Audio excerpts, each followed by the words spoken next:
Okay, let's jump right into this.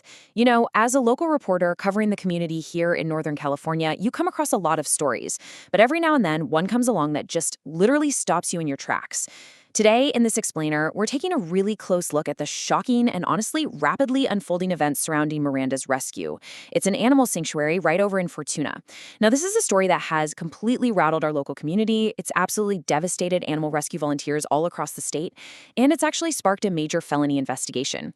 We are going to walk through exactly what we know so far. We'll trace the timeline, look at the intense emotional fallout, and break down the hard case facts. But right off the bat, to really understand the gravity of the situation, we have to establish the stakes. Because amidst this absolute storm of media coverage and these horrific allegations, Shannon Miranda, the man who has devoted 31 years of his life to this work, has issued a staunch, unwavering denial. He insists he has never put down an adoptable animal. He says he only ever utilized euthanasia as a humane, final option for suffering or dangerous dogs. And, it's important to note here, that is actually not illegal for a private rescue in California. He intends to vigorously defend himself, and he's urging the public to just wait for the legal process to separate fact from fiction. But, juxtaposed right up against that firm denial, we have the profound heartbreak of the shelter workers who partnered with him for years. Listen to the words of Cindy Burnham. She's with Hitchcock Road Animal Services over in Salinas, and her organization transferred 85 dogs to Miranda's rescue over the past 6 years alone.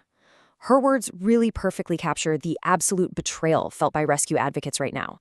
I mean, they genuinely believed they were sending these vulnerable animals to a safe haven, a highly respected, quote-unquote, no-kill sanctuary where hard-to-place dogs would finally get a second chance. Instead, they are now left agonizing over whether the dogs they loved and cared for are even still alive. And this really is the crux of the whole thing. We have two very different realities crashing into each other right now. On one side, we're balancing the real, tangible human and animal toll, like Oliver, a 4-year-old pit bull recently pulled from the facility. And on the other side, we have the stark, sterile legal reality of a Humboldt County Superior Court search warrant that brought this entire operation to a grinding halt. So we're balancing real, beating hearts with a very complex, high-stakes legal investigation. Section 1. A community in shock. The emotional fallout. Let's talk about Oliver for a second, because his story of survival is pretty grim. When news of the investigation broke, Dan Martinez, who is the president of a San Jose-based rescue and Oliver's original handler, he immediately drove up to Fortuna to get his dog back. But the dog he retrieved? Almost unrecognizable. Oliver was emaciated. We're talking ribs showing, fur missing from his legs, and he had all these scratches and scars across his face. Martinez noted that Oliver was clearly not being fed properly, nor was he given the attention you'd expect from a so-called sanctuary.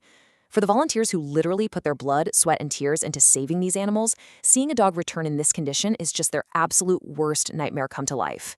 And that sense of horror, it extends all the way to the very top of municipal shelter operations. Take Joe DeVries, the director of Oakland Animal Services. They were a major sender of dogs to Miranda's. He shared a genuinely chilling reality. He had been explicitly told by Miranda that a specific dog, named Zorro, had been happily adopted. Incredible news, right? Well, just days later, DeVries is looking at photographic evidence of Zorro with a bullet hole in her head, confirmed by matching her microchip data. For DeVries and his team, this wasn't just some nasty rumor. It was cold, hard, undeniable physical evidence of a massive deception. Section 2. Timeline of the discovery. Tracing the investigation. So how did this all come to light? The timeline moves incredibly fast. Now, for years, there had been whispers and rumors, but no solid proof. That all changed on April 22nd. Local animal advocates Jennifer Raymond and Jenna Moore had been quietly monitoring the property with trail cameras, and they contacted the sheriff's office with some serious concerns about dogs being buried. On April 26th, they spot multiple large loads of dirt being dumped into a specific field. Then, under the cover of darkness on April 27th, these advocates covertly entered the property and literally started digging. What they found was immediately handed over to deputies, and that provided the probable cause for the sheriff's office to execute a massive, comprehensive search warrant at 6:30 p.m. on May 1st, where they seized records, firearms, and electronics. The details of what they actually uncovered in the dirt that night on April 27th are truly harrowing. The advocates dug up 8 freshly killed dogs. The bodies were reportedly still warm and bleeding. They all had holes in their heads, consistent with gunshot wounds. And when they scanned the bodies, They found that all but one had microchips, strongly suggesting they were in fact transfers from municipal shelters. But here's the most devastating part of all. Two of the animals were puppies. They literally still had their baby teeth. It was this gruesome, undeniable discovery that forced law enforcement into immediate action. Section 3. Analyzing the case facts. The business of rescue. 600. According to investigators, this is the massive volume of dogs Miranda's rescue took in from various shelters scattered all across the state. I mean, everywhere from Del Norte County down to Palm Springs, in just a single recent year. That is an absolutely staggering number of animals for a localized private rescue operation to handle. And, as you might guess, with those 600 dogs came money. A lot of it. Investigators estimate that Miranda's rescue collected roughly $510,000 in payments tied to accepting and caring for those transferred animals over just the last year. Municipal shelters pay these fees to private rescues to help cover the cost of long-term housing, feeding, and basically caring for these hard-to-place dogs. Let's break that down just a bit more, to put it into real perspective. Take Oakland Animal Services. They transferred 445 animals to Miranda's between 2023 and 2025. At a minimum payment of $400 per dog, that generated an estimated $178,000 in revenue. Solano County, they sent 126 dogs in just 1 year, at $500 a dog, generating over $63,000.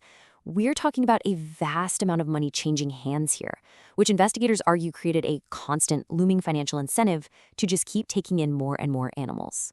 And that financial pipeline is at the absolute core of the Humboldt County Sheriff's Office investigation. Detective Julian Aguilera's search warrant affidavit lays out a highly disturbing theory. He officially alleges that Shannon Miranda intentionally killed dogs for financial gain, specifically that he was putting them down to make physical room so he could accept new dogs and collect those associated surrender fees. The affidavit asserts Miranda systematically lied to shelters, claiming dogs were happily adopted when they were actually dead. It also points to a 1993 expunged embezzlement conviction, suggesting a supposed pattern of poor business behavior, and it explicitly requested the seizure of his firearms to prevent the destruction of evidence or the killing of any future dogs. Section 4. A town divided. The community fallout. You know, during a recent incredibly polarized Humboldt County Board of Supervisors meeting, residents absolutely packed the room to make their voices heard, and this town is fiercely divided. Defenders of Shannon Miranda took to the podium, and they described him as an upstanding person who has saved thousands upon thousands of animals over the decades. One supporter even called the current backlash a lynch mob fueled entirely by misinformation and a rapid rush to judgment.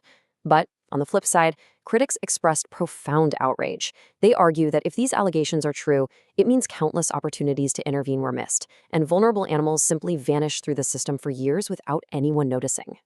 Which actually brings us to perhaps the most important takeaway from this entire explainer.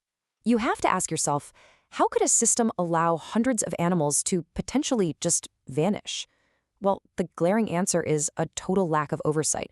Despite being a registered 501c3 nonprofit public charity handling hundreds of thousands of dollars in municipal, taxpayer-funded money, there is actually no state regulatory body in California that strictly mandates and oversees private rescue operations like Miranda's.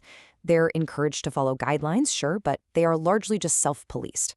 So as this legal process continues and law enforcement meticulously sorts through all those seized records, we're really left with a chilling reality check. Because the investigation into Miranda's rescue is about far more than just one man or one facility in Humboldt County. It's a mirror being held up to the entire animal welfare system. So I'm going to leave you with this final thought.